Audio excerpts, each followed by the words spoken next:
우리 다시 한번 또 아가페 남성 중창단과 또 임마누엘 찬양대 우리 격려의 박수와 함께 또 이 찬양 받으시는 하나님께 영광의 박수 올려드리겠습니다. 네.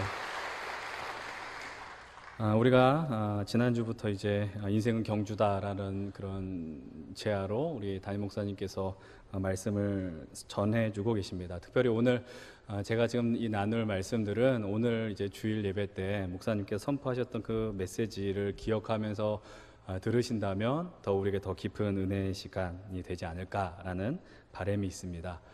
늘 이 자리에는 이렇게 좀 설레고 긴장이 되는 것 같아요. 매주 저기 이 아래에서 말씀을 전하다가 이게 한 2, 3m 이동했는데도 많이 느낌이 다른 것 같아요. 이게 여러분들 정수리가 보여서 그런 것 같아요.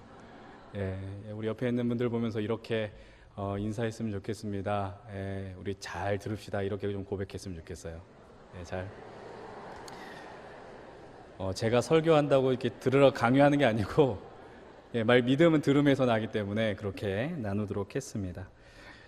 오늘 본문은 사도 바울이 사도행전 9장에서 다메섹으로 가는 그 도상 위에서 예수님을 정말 인격적으로 어떻게 보면 강권적인 역사의 그 만남을 통해서 이제 주님 맡겨주신 그 사역을 감당하고 이제 자신의 인생에 있어서 거의 마지막 그 결론 그 자리에 마무른 위치, 이 장면이라고 해도 과언이 아닌 부분입니다.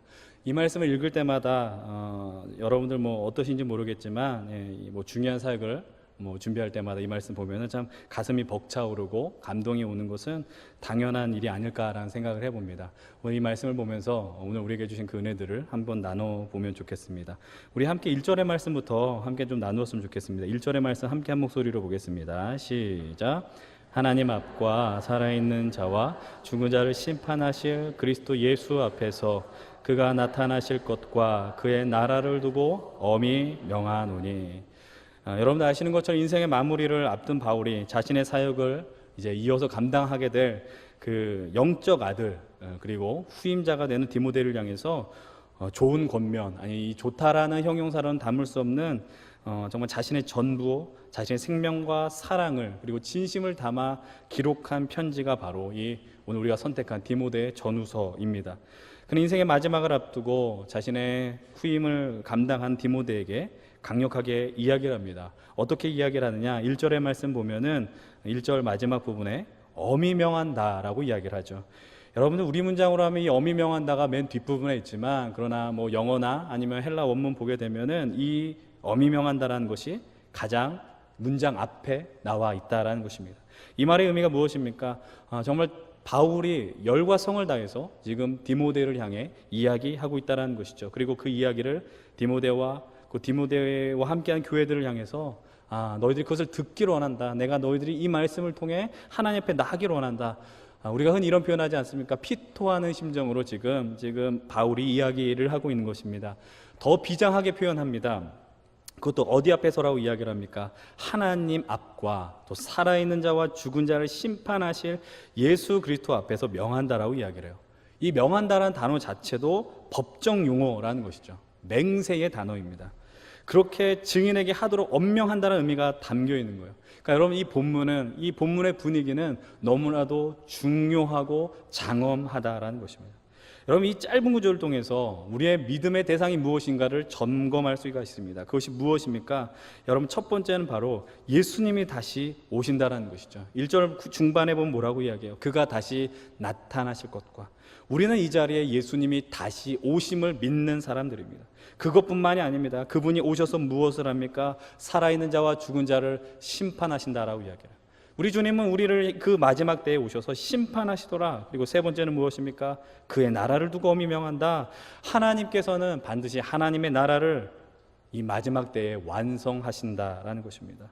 그런데 그 하나님의 나라와 나와 상관이 없는 하나님 나라라는 것은 나와는 상관없는 어떤 먼 곳이 아니라 오늘 우리가 살아가는 그 자리가 하나님의 나라라는 사실을 우리는 너무나도 많이 듣고 믿고 살아오고 있습니다. 우리가 오늘 방금 이야기한 이 세 가지를 늘 기대하시면서 마음에 품고 살아가야 됩니다. 우리가 비록 이 땅에 살고 있지만 그러나 예수 그리스도의 다시 오심 그리고 그분의 심판 그리고 하나님의 나라가 우리 삶의 비전이 되어야 하는 것이죠. 이것을 기억하지 못하면 우리 인생 늘 헤맬 수밖에 없습니다. 그 이유는 이것을 모르면 우리의 삶의 이유 목적을 발견할 수 없기 때문이에요. 솔로몬은 이렇게 이야기합니다. 전도서 12장 1절을 통해서 너는 청년의 때에 너의 창조자를 기억하라 라고 이야기를 하죠. 여러분, 우리는 우리를 창조하신 분, 우리를 부르신 분을 반드시 기억해야 합니다. 여러분, 우리가 살아가는 그곳이 또한 하나님의 나라라는 것을 아주 단순하면서 분명한 지를 놓치게 되면 어떤 일이 벌어집니까? 간단합니다. 우리의 믿음과 우리의 삶이 분리될 수밖에 없다라는 거예요. 여러분들, 우리가 살아가는 이 영역, 우리 잠실교회와 또 여러분들이 살아가는 어떤 학교, 가정, 현실, 그것이 다르면 피곤할 수밖에 없습니다. 주변이 피곤하게 됩니다. 믿음이 있다고 하지만 우리의 목적은 믿음과 전혀 상관없다라면 어떤 이 믿음의 능력이 있겠습니까? 여러분, 바울은요, 지금 디모데를 향해서 기본처럼 느껴지지만 아주 우리 인생 속에서 중요한 믿음, 삶의 원리, 어떤 이 기준을 점검해 주고 있는 거예요. 이 세 가지 기초에서 가장 강력하게 피토하는 심정으로 바울이 외치는 이야기가 무엇인지 우리 함께 2절의 말씀을 함께 읽도록 하겠습니다. 시작. 너는 말씀을 전파하라. 때를 얻든지 못 얻든지 항상 힘쓰라. 범사의 오래 참음과 가르침으로 경책하며 경계하며 권하라. 우선 이야기하는 것이 무엇입니까? 말씀을 전파하라라는 것입니다. 여러분, 바울이 디모데를 향해서 수많은 권고들을 하였습니다. 디모데 전후서뿐만 아니라 수많은 서신들, 수많은 세월을 통해서 이야기했던 내용들, 그러나 우리는 이 한 문장을 통해서 그 모든 것을 정리할 수 있다라는 것이죠. 바로 말씀을 전하라라는 것입니다. 그 말씀의 내용이 무엇입니까? 예수님이 하나님의 아들이라는 것입니다. 예수님께서 우리를 죽음에 건지기 위해서 3일간 그 십자가의 죽음을 이겨내시고 부활하셨고, 그리고 이것을 통해 하나님의 나라를 선언하셨다라는 것이죠. 여러분, 우리가 이 사실을 놓치지 말고 사명을 감당해야 된다라는 것입니다. 여러분들, 그런데 이 사명을 감당할 때 어떤 태도로 임해야 하는가? 여러분들, 이렇게 이야기합니다. 항상 힘쓰라라는 거예요. 때를 얻든지 못 얻든지 항상 힘쓰라. 이 말의 의미는 무엇입니까? 준비하라라는 겁니다. 준비하라. 언제든지 이 말씀을 전할 수 있도록 준비하고 대기하라라는 것이죠. 왜 대기를 해야 합니까? 여러분, 예수님이 오신다라고 말씀하셨어요. 약속해 주셨어요. 그런데 무엇이라고 말씀하셨어요? 그때가 언제인지 모른다. 아버지 외엔 모른다라고 말씀하셨기 때문입니다. 그렇다면 여러분들, 우리가 우리의 삶 속에서 어떠한 삶의 태도를 갖고 살아야겠습니까? 이 복음, 우리에게 놓여진 이 예수 그리스도의 이야기를 전해야 하는 것입니다. 여러분들, 신약 성경 사복음서를 살펴보면은 가장 먼저 쓰여진 복음서가 마가복음입니다. 근데 여러분, 마가복음을 읽다 보면 다른 복음서에 비해서 많이 무언가 생략되고 압축해서 쓰여졌다는 것을 발견하게 됩니다. 왜 그럴까요?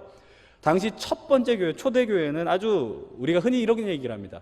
종말 사상이라고 이야기해요. 예수님이 다시 오시는데 긴급한 종말 사상이 있었다라는 것이죠. 쉽게 말씀드리면 예수님이 멀리 2000년 뒤에 오신다 그렇게 생각하지 않았습니다. 바로 오늘, 아니면 언제 내일이라도 오신다라는 거예요. 그때 알지 못하지만 그러나 교회가 그래서 어떤 태도로 있느냐, 어떤 모습으로 있어야 되느냐, 내 상황이 어떠하든지 내 형편이 어떠하든지 간에 이 복음을 전해야 한다라는 것입니다. 내가 만난 사람마다 예수 그리스도의 이야기를 하겠다. 그래서 이 마가복음을 어떤 목사님께서 책으로 써냈을 때 이렇게 표현하셨어요. 긴급한 복음이라는 거예요. 복음을 전해야 되는 것이니까. 여러분들, 우리가 그런데 이것을 듣고 끝내는 것이 아닙니다. 이 복음 반드시 전해져야 되죠. 예수님 우리를 향해 말씀하시지 않았습니까? 너희는 모든 족속으로 제자를 삼아 아버지와 아들과 성령의 이름으로 세례를 주고 내가 분부한 모든 것을 가르쳐 지키게 하라라고 말씀하셨습니다. 그분이 언제 오실지 모르기 때문에 우리 힘써야 되는 거예요. 오늘 우리가 이 자리에 있으면서도 주님 오실 그날을 기대하는 것입니다. 내가 죽는 날이 아닙니다. 우리가 승리하는 날이라는 사실이죠. 근데 이 복음 앞에서 우리의 모습 속에서 필요한 모습이 있어요. 그것이 무엇인지 아십니까? 바로 절박함이라는 것입니다. 여러분들, 예수 그리스도를 믿고 따르실 때 여러분들 절박하십니까? 여러분, 이 예배 자리에서 절박하게 계십니까? 여러분 한번 돌아보십시오. 여러분 언제 절박하십니까? 우리는 절박하지 않습니다. 언제 절박할까요? 그냥 힘들고 어렵고 고난당할 때 그때 절박해요. 제가 신학교 다닐 때 설교학을 가르쳐 주셨던 교수님께서 말씀하셨던 그 이야기가 아직도 잊혀지지 않습니다. 그 내용이 무엇입니까? 당신들이 앞으로 이제 교회 현장에 나가서 설교자로 서서 사역을 하게 될 때 그 예배 자리, 이 말씀의 자리가, 그 설교가 어떤 사람에게는 인생의 마지막 설교가 될 수 있습니다 라는 거예요. 그렇다면 오늘 이 주어진 말씀의 선포, 이 시간을 저는 대충 할 수 없습니다. 있는 힘을 다해서 해야 합니다. 이제 물론 저를 보면서 저렇게 안 하는 것 같은데 이러면 어쩔 수 없는데 나름 이제 열심히 하는 거예요. 피곤해서 좀 그런데 여러분들 누군가 이 자리에 죽음을 생각한 사람이 있을 수 있습니다. 절망을 생각한 사람이 있을 수 있습니다. 그런데 그 말씀이 그 생명을 살려내는 거죠. 그러니까 대충 할 수 없다는 거예요. 정말 힘써야 되더라라는 것입니다. 근데 이 말씀을 전하는 저나 복음 전도자들이 결과를 염두에 두고 할 수 있을까요? 없죠. 그래서 바울이 이렇게 이야기합니다. 때를 얻든지 못 얻든지 힘쓰라라는 겁니다. 이 말을 다르게 이야기하면 결과를 하나님 앞에 맡겨라라고 이야기하는 겁니다. 한 사람의 영혼이 구원되느냐 안 되느냐 우리는 그것을 알 수 없거든요. 여러분 사실 우리는 결과에 집착해요. 좋은 결과를 내고 싶어 합니다. 여러분들 뭐 누구를 뭐 얘기를 한 건 아니지만 우리가 뭐 전도왕 이런 거 좋아합니다. 근데 전도를 할 때요, 여러분들 뭐 왕이 되는 거 좋습니다. 그러나 내가 복음 전하다 실패할 수 있는데 누군가 그 사람한테 복음을 전하는데 그 사람이 교회로 나올 수 있고 예수님을 따를 수 있다는 거예요. 그러면 그 사람이 한 일이 귀한 것이고 나는 헛된 일을 했느냐? 전혀 아니라는 것입니다. 우리가 하는 일이 다 귀한 일입니다. 그래서 힘써야 되는 것이죠. 왜냐하면 그때는 우리는 알 수 없기 때문입니다. 그런 가운데서 사도 바울이 계속해서 이야기합니다. 3절과 4절의 말씀을 함께 읽어봅니다. 때가 이르리니 사람이 바른 교훈을 받지 아니하며 귀가 가려워서 자기의 사역을 따를 스승을 많이 두고 또 그 길을 진리에서 돌이켜 헛단한 이야기를 따르라. 여러분 이 3구절 보면 우리 성경에 생략되어 되어 있는 단어가 있어요. 사라진 단어가 있는데 왜냐하면이라는 접속사입니다. 너희들이 전파해야 된다, 힘써야 된다, 왜냐하면이라는 거죠. 여러분 우리가 말씀을 전파하고 힘을 다해야 되는 이유는 무엇입니까? 종말이 오거든요. 마지막 때가 옵니다. 그때는 견디기 어려운 때라는 거예요. 사람들이 바른 교훈을 외면합니다. 말씀을 듣지 않는 겁니다. 여기서 귀가 가렵다는 말의 의미가 무엇인지 아십니까? 사람을 자꾸 새로운 걸 듣기로 하네요. 근데 그 새로운 건 뭡니까? 나를 좀 유익하게 하는 거, 나를 좀 똑똑하게 만드는 거, 좀 돈을 버는 정보가 뭘까? 막 이런 식으로 생각하더라라는 겁니다. 사람들은 이런 메시지에 현혹이 됩니다. 가짜에 현혹이 되는 거예요. 성경이 없습니다. 예수가 없습니다. 대신 뭐든지 잘 될 거라는 그 근거 없는 선포에 정신이 팔리는 거예요. 그래서 이렇게 진리에서 돌이켰다라고 이야기합니다. 사람들은 자기가 듣고 싶은 말씀만 들어요. 조금만 어려워도 외면합니다. 여러분들 그리고 이런 이야기들 들어보셨는지 모르겠어요. 우리 뭐 어떤 부모님이 이런 이야기 하더라고요. 아, 우리 아이가 은혜 받을까 무섭습니다. 이렇게 얘기하는 거예요. 은혜 받을까 봐 무섭대요. 왜? 하나님 앞에 헌신해야 되니까. 하나님 앞에 내 삶을 드려야 되니까. 그러니까 이렇게 얘기합니다. 우리 많이 들어보시지 않았습니까? 여러분도 오늘 예배 몇 번 드리셨어요? 2번 드리셨어요. 세상 사람들이 볼 때는 이상한 사람이에요. 왜 2번이나 드려요? 1번만 드리면 되지. 진짜 그러다 다음 주에 1번만 드리면 안 돼요. 여러분 그래서 그렇게 살아야 될까 봐 적당히 하는 겁니다. 말씀도 적당히, 지금 세상이 그래요. 적당히 하면서 대신 많이 누리고 싶어 합니다. 세상이 타락했다는 징조죠. 이 믿음의 대가를 치르지 않는 거예요. 그때 사도 바울이 디모데를 향해 요청합니다. 5절의 말씀이에요. 함께 읽어봅니다. 그러나 너는 모든 일에 신중하여 고난을 받으며 전도자의 일을 하며 내 직무를 다하라. 신중하고 고난받고 전도자의 일을 해라. 그 직무에 최선을 다하라. 신중하고 고난을 받아야 하는 이유는 뭡니까? 신중하라는 말의 의미는 정신 차리라는 거예요. 왜 정신 차려야 돼요? 우리들이 갖고 있는 복음과 주님의 이야기가 진짜냐 가짜냐라는 거죠. 내가 전하는 것이 진짜인가? 여러분 근데 진짜를 이야기할 때 어떤 일이 벌어지는지 아십니까? 사람들은요 진짜를 이야기를 하면 싫어합니다. 외면합니다. 왜냐하면 그것이 힘겹게 하기 때문입니다. 여러분들 말씀을 보게 되면 말씀 앞에 늘 2가지 반응이 있는 거예요. 말씀에 찔림이 있어요. 그래서 찔림이 있어서 어떤 사람들은 내가 어찌할꼬 이렇습니다. 근데 어떤 사람은 어떻게 반응합니까? 이를 갑니다. 그리고 그 말씀을 전한 자를 죽이려고 합니다. 여러분 예레미야 말씀 전하다가 얼마나 많이 맞았습니까? 예수님도 말씀 전하다 십자가의 죽음을 경험하셨습니다. 그 이후로 수많은 예수 그리스도의 제자들이, 복음 전도자들이 고난과 수모를 당했습니다. 죽음을 내놓아야 했습니다. 여러분 사도행전을 읽다 보면요, 여러분들 사도들이 언제부터 고난받는지 아세요? 여러분 처음에 그 초대교회는 이렇게 표현돼요. 칭송받았다라고 이야기해요. 칭찬받은 교회가 초대교회였습니다. 근데 언제부터 고난이 임합니까? 너희들 다 좋은데 예수의 이름으로 말하기 시작할 때부터 핍박받기 시작하는 거예요. 그들이 말해요. 너희들 다 좋아. 너희들 하는 일 좋아. 너희들 나눠 먹고 이렇게 하는 거 다 좋아. 대신 예수의 이름만 이야기하지 마라는 겁니다. 여러분 요즘 올림픽이 한창입니다. 감사하게도 감사한 일이겠죠. 예, 우리 금메달을 따신 분들 중에서 주님을 잘 믿으시고 또 그 가운데 기도하시는 분들이 계세요. 이제 그것을 뭐 개인의 신앙의 표현인가, 뭐 다른 종교를 배려하지 않는 표현인가, 뭐 여러 가지로 볼 수 있긴 하겠지만, 근데 이제 지금 세상의 흐름이 어때요? 점점 그런 거 하지 말라는 사람들의 이야기가 있습니다. 점점 노골적인 표현을 하는 거예요. 그런 세레머니 하지 말라는 거예요. 왜 너희들 혼자서 골방에 들어가서 기도하려고 그러는데 왜 거기서 기도하는, 이렇게 이야기를 합니다. 그런 이야기가 뭐 그것에만 그치지 않아요. 여러분들 대한민국을 일으키는데 귀하게 쓰임받은 아주 많은 기독교 학교들, 미션 스쿨들이 있습니다. 여러분 선교사들이 세웠어요. 눈물과 수고, 헌신들이 있었어요. 근데 여러분들 그 학교들 때문에 정말 우리나라 제로 상태였는데 회복하고 일어서지 않았습니까? 근데 그런 이제 미션 스쿨에서 어떤 일이 벌어져요?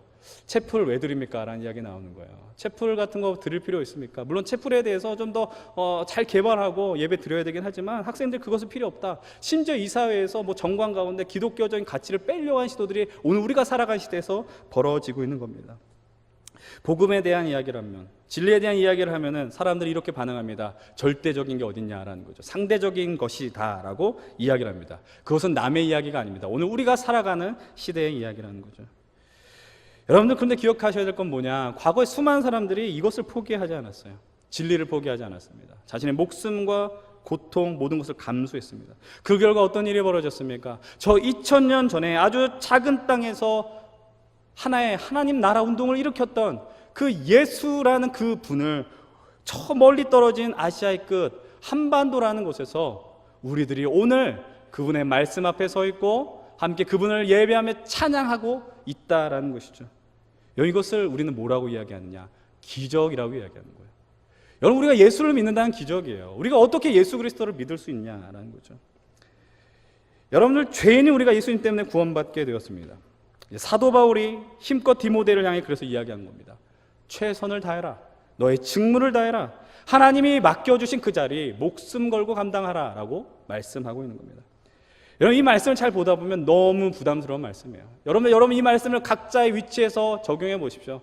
여러분들이 헌신하는 그 자리, 찬양대의 자리, 뭐 헌금위원회 자리, 여러분들이 뭐 구역에서 그 섬기는 그 자리에서 한번 이 말씀을 보십시오. 너무 무리하게 느껴집니다.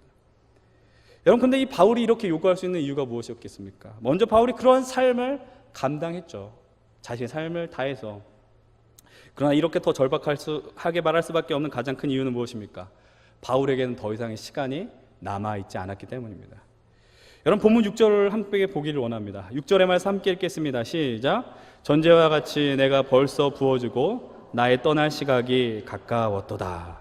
여러분, 이제 바울의 사역은 이제 거의 끝이 나는 거예요. 이제 죽음이 눈앞에 놓여져 있다는 겁니다. 감히 완성이라는 단어를 쓸 수 있을지 모르겠지만 우리 입장에서는 그의 사역이 거의 완성되어져 갑니다. 바울이 자신의 삶을 마지막으로 묘사하면서 중요한 비유를 하죠. 자신이 전제와 같이 부어졌다라는 거예요. 바울 자신의 삶이 하나님께 바쳐지는 제물이었다라는 겁니다. 예배 자체였다는 것이죠. 자기 자신의 인생을 하나님께 부어드리는 그 헌신을 그는 감당했습니다. 여러분, 예수님을 향해서 자신의 향유병 전체를 깨트려 부어드렸던 그 여인의 모습처럼 바울은 자신의 삶을 하나님께 부어드렸다라고 감히 고백하고 있지 않습니까? 지금 이 상황을 한번 상상해 보십시오. 나이가 들은 머리가 희끗희끗한 그 노사도가 아주 젊은 후임자를 향해서 자신의 아들과 같은 그 디모데를 향해서 나와 같이, 아니 나보다 더 열심을 다해 섬길 것을 요청할 때에 그것을 말하는 사람이나 그것을 듣는 자, 얼마나 큰 부담감이 존재했겠습니까? 이제 그는 자신의 사역을 짧지만 아주 강렬한 단어로 정리합니다. 7절의 말씀 함께 읽겠습니다. 나는 선한 싸움을 싸우고 나의 달려갈 길을 마치고 믿음을 지켰으니. 이 말씀 앞에서 늘 가슴이 뜨거워지고 고개가 숙여집니다. 그는 선한 싸움을 싸웠다라고 고백합니다. 이 말의 의미는 아주 큰 경주를 달렸다라는 말의 의미예요. 쉽지 않은 경주를 감당했다라는 것입니다. 그러나 그것은 바울을 아주 멋지게 감당했습니다. 나의 달려갈 길을 마치고 인생의 끝자락에서 이 감당할 일을 무사히 마쳤다고 이야기할 수 있는 사람이 얼마나 될까요? 여러분, 아직 우리는 끝이 되지 않았잖아요. 근데 우리 인생 마무리 그 위치 속에서 하나님, 내가 주님 맡겨주신 일을 잘 감당했다. 여러분들 그뿐입니까? 이 힘겨운 여정 속에서 그는 이렇게 고백합니다. 나는 이 믿음을 지켰다라는 거예요. 쉽게 말해서 예수님이 주신 그 사명을 지킨 것입니다. 사도행전 20장을 보게 되면 에베소 교회를 떠나게 될 때 그는 자신의 사역을 이렇게 다시 한번 표현합니다. 내가 달려갈 길과 주 예수께 받은 사명 곧 하나님의 은혜의 복음을 증언한 일을 마치려 하면은 나의 생명조차 조금도 귀한 것으로 여기지 않았다라는 거예요. 바울이 이제 이 예수님께 받은 사명을 분명하게 완수하고 이 바톤을 디모데에게 전해주는 것입니다. 오늘 저는 이 말씀의 제목을 이렇게 정했습니다. 선한 싸움을 싸우는 이들에게 라는 거죠. 하나님이 저와 여러분들에게 우리 잠실교회를 향해 주신 사명이 무엇입니까? 하나님께서 우리로 하여금 이 땅에 선한 싸움을 싸우게 하셨습니다. 여러분, 우리가 이건 부인할 수 없어요. 세상은 점점 어두워집니다. 너무 어두워집니다. 어둡다라는 단어는 부족합니다. 캄캄해지고 있습니다. 거짓이 판을 칩니다. 정직하면 손해봅니다. 이런 시대에 우리가 살아가고 있어요. 그런 삶의 자리 속에서 힘겨운 싸움이지만 바울과 같이 우리들도 그 사명을 완수하고 믿음을 지켰다라고 말할 수 있다면 얼마나 감격스럽겠습니까? 근데 여러분, 문제는 뭐냐면 막상 우리들이 내가 얼마나 중요한 자리에 있는지를 잘 인정하지 않는 것 같아요. 인식하지 못하는 것 같아요. 그래서 삶의 자리가 늘 힘겹다라는 거, 그 사실을 놓칩니다. 하나님을 그래서 놓치는 거예요. 집중하지 못하는 겁니다. 근데 그렇다고 해서 내 삶이 힘겹고 어렵다고 해서 하나님을 놓치는 것이 과연 정당한 이유와 설명이 될 수 있느냐? 그럴 수 없다는 겁니다. 오늘 말씀을 통해서 우리가 어떤 존재이냐, 어떤 삶을 살아가야 하는 자들이냐 분명하게 기억하십시오. 우리는 선한 싸움을 싸우는 자들입니다. 하나님이 허락하신 그 삶의 자리, 공부하는 곳이라면 공부하는 자리, 가정이든지 일터든지 하나님 나라를 꿈꾸며 우린 그 자리를 지켜야 합니다.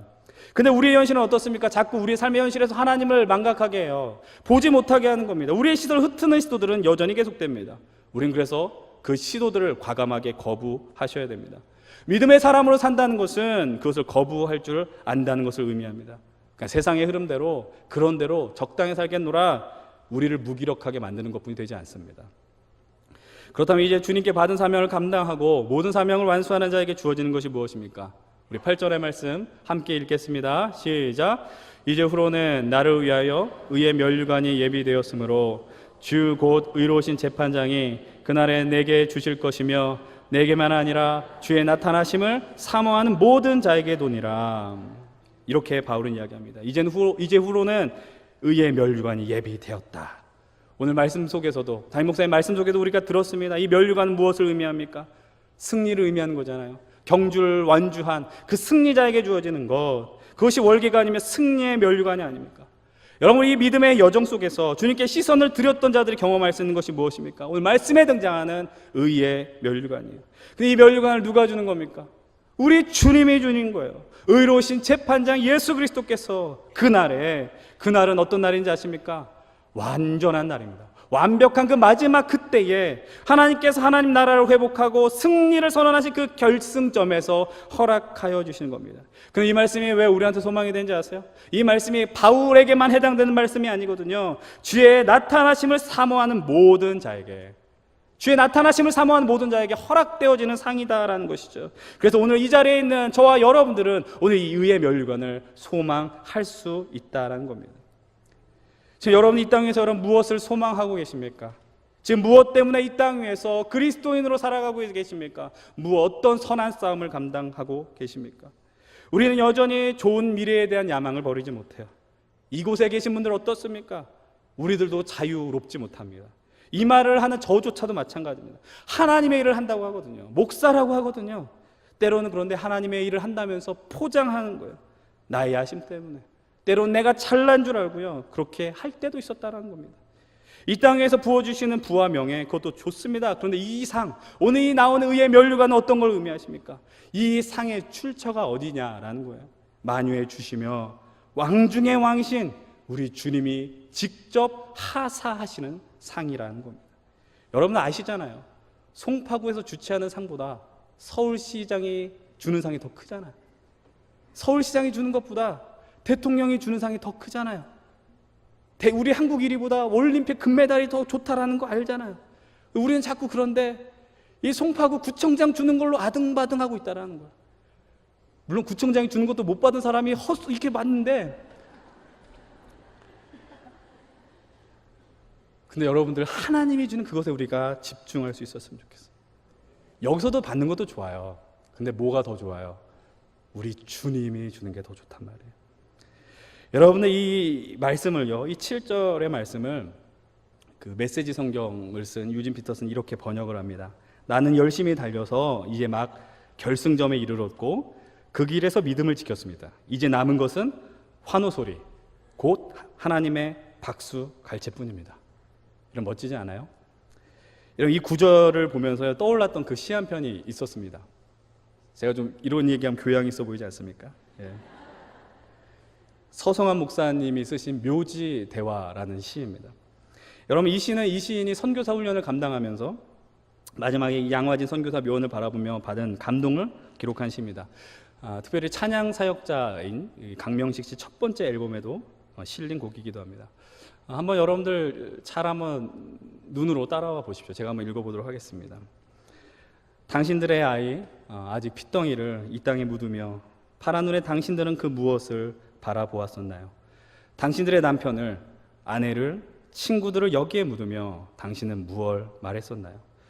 흙이 다 덮이고 사람들은 다 돌아가고 터져 오르던 오열도 지쳐 말라버렸을 때 떠오르던 진정 순수한 생각은 어떠한 것이었나요? 하나의 미랄이 죽어 백배로 열매 맺혀 이 땅에 푸르고 푸른 그리스도의 나라가 임하는 것을 보셨지요. 가장 소중한 마지막 것까지 바쳤음에도 불구하고 그분 그 사랑의 빚을 아직도 다 갚지 못했다고 말하지 않을 수 없었죠. 마지막 삽질을 마치고서 나도 이 땅에 묻히겠다는 사랑의 열정이 환상처럼 스쳐 지나갔었겠죠. 감사의 존경과 사랑으로 당신들을 우러르며 우리의 길을 새롭게 결단하노니 주께서 당신들을 친히 일어서서 맞았으리이다. 이 찬양의 가사의 마지막 이 신의 고백이 나옵니다. 감사의 존경과 사랑으로 이 선교사님, 이 양화진에 묻혀있는 선교사님을 향하여 고백하는 거예요. 감사의 존경과 사랑으로 당신들을 우러르며 우리의 길을 새롭게 결단하노니 주께서 당신들을 일어서서 맞았으리이다. 예수님 때문에 복음 전하고 정말 알지도 못하던 이 낯선 땅에서 자신의 생명을 던지고 헌신했던 당신들이 그 하나님 나라에 입성할 때에 주님께서 여러분들을 친히 일어서서 맞을 것입니다. 라는 거예요. 이런 감격스럽지 않습니까? 이 땅에 하나님의 사람으로 예수 그리스도의 복음을 들고 때를 얻든지 못 얻든지 헌신했던 자들에게 주어지는 가장 위대하고 위의 면류관이 무엇인지 아십니까?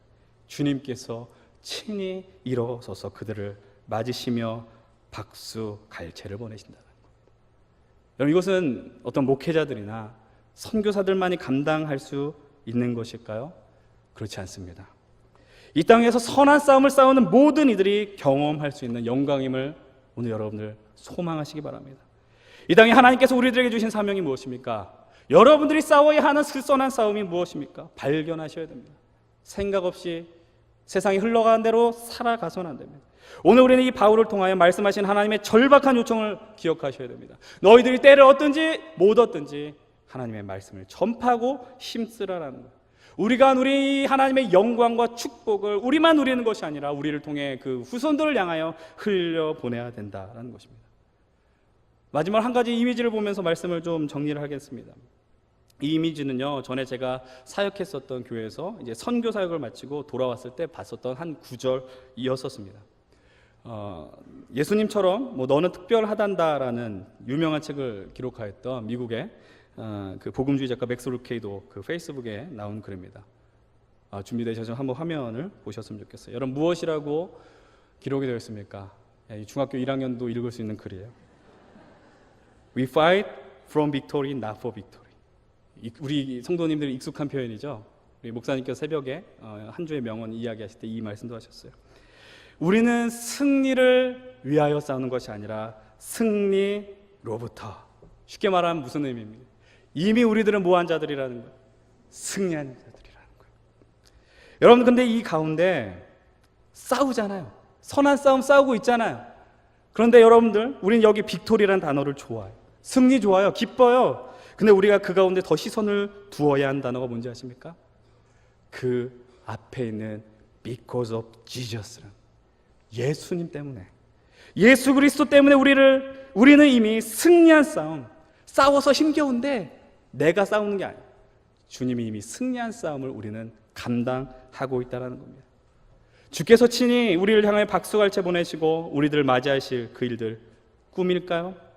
우리들이 이 땅에 살아가시면서 진리를 위해 고난당하고 그것을 담대하게 지킬 때에 우리에게도 일어난 영광임을 기억하시기 바랍니다. 하나님께서 이미 승리한 싸움에 우리를 이 선한 싸움에 동참시켰다는 것을 감사하시고 감격하십시오. 그래서 여러분, 우리가 이 자리에 왜 있어요? 기도하시는 거예요. 서로를 위해 기도하시는 거예요. 분명하게 기억하십시오. 이 싸움은 이미 승리한 싸움입니다. 우리가 해야 할 일은 그 승리의 끝이 나의 때이든 그렇지 않든지 못 얻든지 주님의 마음, 주의 열망을 기억하며 나아가는 것이죠. 여러분, 이제 내일부터 일주일의 시간 동안 우리 잠실교회 청년들이 각각 캄보디아와 몽골로 이제 선교를 떠나게 됩니다. 여러분들, 이들은 선교팀, 이들만의 선교를 감당하는 게 아닙니다. 우리의 선교를 하는 것입니다. 우리 잠실교회를 대표해서 여러분들, 그들이 그곳에서 하나님 나라를 향한 간절한 소망, 말씀을 기억하며 나아가는 것, 그렇게 우리가 이들을 외면할 수 없는 거예요. 그래서 여러분들이 이따가 이들을 위해서 기도할 텐데 구경하듯이 기도하시면 안 돼요. 전심으로 기도하셔야 돼요.